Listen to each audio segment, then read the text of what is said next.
And in this PHP security tutorial I'm going to briefly explain a problem with, a common problem that sometimes comes up with including files, and if you allow your user to control which file is included, that can sort of bring up quite a serious security issue.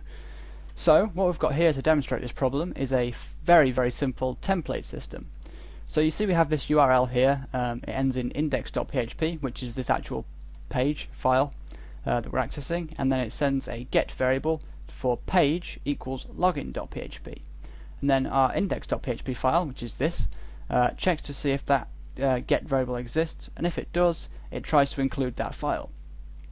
So login.php goes sort of here basically, so we're including pages/login.php, and this pages folder just has the single login.php file in it, and the code of that is here, and it's just the form that you can see on the page.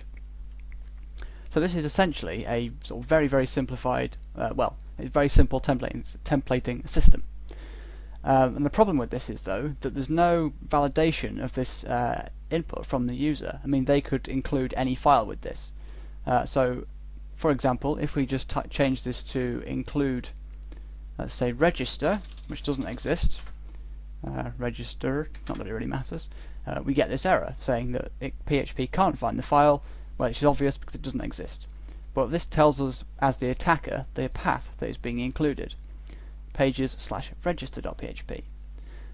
So you can then use this to include any file, even a file that isn't a PHP file. If you include a PHP file, the PHP code will be processed as PHP, and it will it'll run, which is something you don't want, and I'll mention that a little bit more in a moment. But you can also include a file that's not a PHP file. For example, if we go up one directory from the pages folder, and then we can just keep going up like I've got in that sort of spoiler you can see there. What this will do is, because you can just add loads of these, and if you add enough you'll get to the sort of root of the server, so it'll be sort of just a /, not in any folder. And if you try and go up from there by adding another double dot and a slash, you'll just stay in the same folder because you can't go above the root. So you just add loads of these, and then you'll end up in the root of the server, and then etc/password, and you can see you get this sort of weird looking output here. And what this actually is the contents of a file on the server that nobody should really be able to access. Obviously, if you have access to the server, you can view this file yourself, but people sort of outside of the server shouldn't be able to get access to it.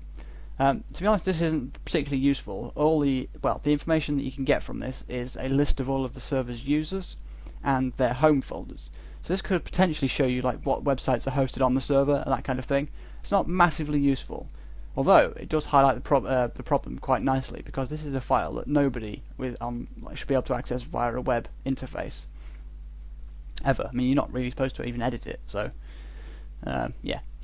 Another more serious problem is that the same sort of vulnerability opens up a the potential for the attacker or someone bad to run random any PHP code they want on your server.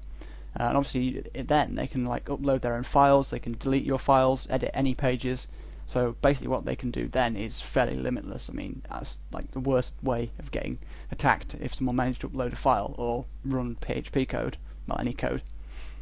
And the way that works is because every time you browse to a page that's on your server, the actual web server, Apache, will make a log of the fact that that request has been made and served.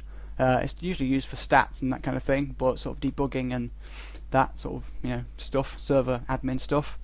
But the problem is that, so for example, if I just browse to that page like that, we get this error, but it doesn't matter. This string here will be written to a file. But if I were to browse to, say, PHP info, hit enter, now this entire string here has been written to a file, and because that file won't really have any other PHP code in it, the attacker type bad person can then include that log file, and PHP will get to this point here and it will run it. So it doesn't. These files generally have like tens of thousands of lines in them. But it doesn't necessarily matter that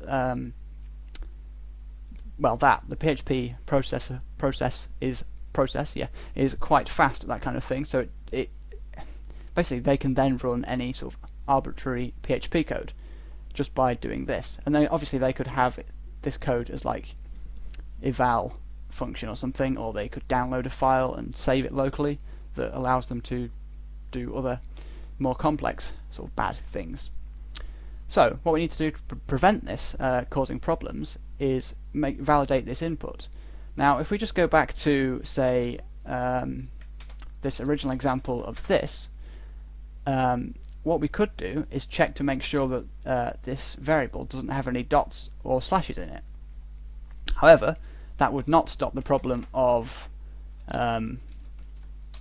the PHP one, which I can't seem to find, because that doesn't have a dot or a slash. So according to that simple validation, it would still it would have passed and it'd still be included. One thing you can do though is list the contents of this pages folder and then check to see if the variable is in that list. That is basically impossible to fool or to bypass, because there's no way the attacker can influence that list of files, and even if they could, all they'd be able to do really is include another file. So what we're going to do to fix this problem is go to our index.php page, and just here we're going to add a print_r of a new function called scandir. And what this function does is open a directory, list all of the files and folders in that directory, and then return all of those as an array. So you can use it to get a list of the pages, essentially. So if we scan dir, the pages folder, like so, and print_r just prints out an array in a way that sort of people can see sort of clearly, you know, what's in the array. So if we reload our page now, just hit enter. Actually, let's remove this variable so we don't get all this output. See, we get this list of 3 elements in the array, so we get 3 files, or well, folders, entries. So we get the dot, which just means the current directory, the double dot, which just means up a directory, and then the file name, which in this case is login.php. So what we can do now is check the get variable against this list to see if what they entered is one of the valid pages. So if we go back to our index.php, we can add after the is set another check, so and in array, which will check if the first parameter is in the second parameter, the first parameter being basically anything, and the second parameter being an array of things of the same format as the first parameter, which hopefully makes sense. So we're going to check if in array get page, and the array we want to check is the scandir. So we can just use this function in line here. So I'll just copy this and paste it there, hit save, and now if we go back to our page and just hit reload, nothing happens because there's no get variable. But if we add the get variable like we had before, so we get no output, which means that the file hasn't been included. And what you could do is say go back to the index.php page, and you could add an else statement here to say like echo that page could not be found, or something along those lines. So if we reload this now, we see we get this page cannot be found error. Let's just remove this print_r because that was there just for debugging or demonstration. So now when we see this message, it means that the file that we've tried to enter can't be included. But there is another problem with this, because if you remember, the dot and the double dot were also in the array. So if we just include double dot, hit enter, so we get this error, because this is actually trying to include a folder. You see, because this is the folder that I'm working in here, pages, but up one from pages is this file includes folder, and that's actually what's trying to be included, I guess, if that makes sense. And obviously that can't work because you can't include a directory. That just doesn't make any sense. So what you could do is store the result of this scandir in a variable. Like say if we just cut this and say just here for the example, we'll just define a new variable called pages. And because the dot and the double dot are always going to be the first 2 elements, we can just do unset just to remove them. We can do unset pages 0, and pages1, which will just remove the first two elements from the array.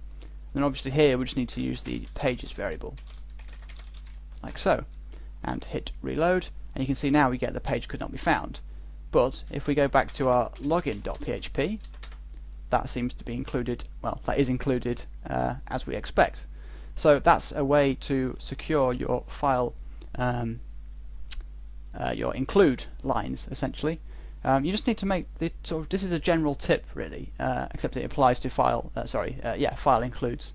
You always need to make sure that if the input from the user goes into like your program, so if it's written to the database or if it is used to include a file or to decide which file is being included, you always need to make sure you validate it in a way that can't be tricked. You always need to like think sort of what could happen.